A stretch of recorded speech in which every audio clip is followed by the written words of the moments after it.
I really appreciated your opening statement to this committee. You and the great men and women of the FBI have an important and very difficult job. That is why during the time of the Clinton investigation, I actually refused to question the integrity of your predecessor. In fact, I spent dozens of town hall meetings as a Republican defending the integrity of your predecessor and disagreeing with some of my constituents about the things that they were saying.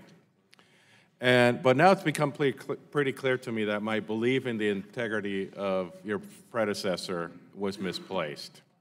Could you please tell us what the letters FBI stand for? We know it stands for Federal Bureau of Investigation, but it also stands for something else.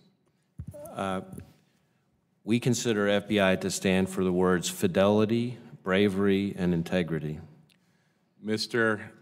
Director, I have begun to have serious doubts about some in the FBI, serious doubts about the integrity of some of the highest levels of the FBI because of actions taken by your agency over the past 2 years. And that is so disappointing because your agency does such important work, as you expressed in your opening statement, and that is to make America safe and secure. And it depends upon most of the work that you do.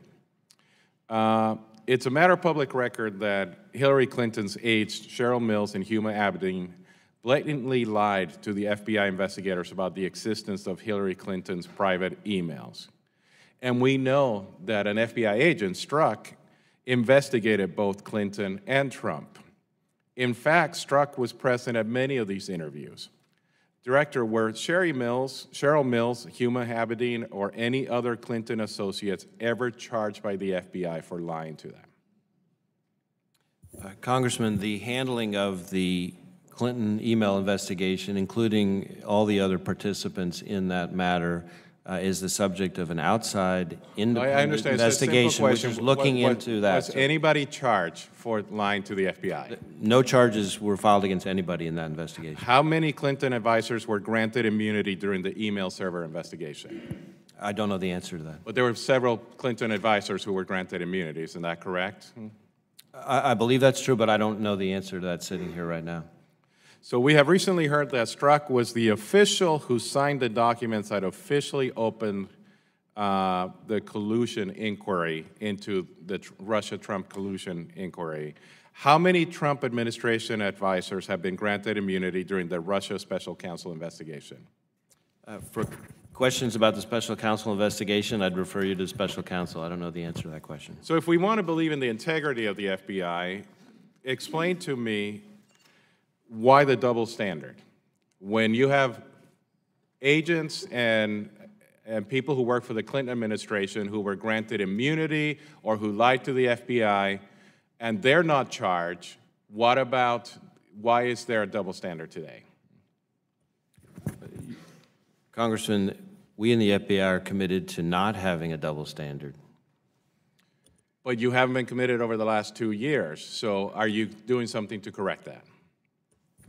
As I think I said to one of your colleagues, in every meeting that I go to since taking over as director, I try to emphasize the importance of following the rules, following the process, following the law, following the Constitution, being faithful to our core values, and not allowing political biases to affect our decision-making. And where there have been situations where there's a question, there's an Inspector General investigation. I only have 1 more minute left.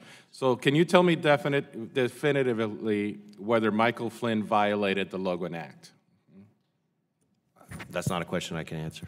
I actually believe that the Logan Act is unconstitutional, by the way, but if we're going to not have a double standard, can you tell me whether the FBI is investigating former President Barack Obama for violating the Logan Act? He has been spending the last couple of weeks traveling the whole United States, the whole world, complaining about the foreign policy of the United States. Is the FBI currently investigating the former President of the United States for violating the Logan Act? Congressman, as you may know, we will not confirm or deny the existence of any ongoing investigation. Do you think we should investigate Minority Leader Pelosi for meeting with Assad, despite objections from then-sitting President Bush and Vice President Cheney in 2007?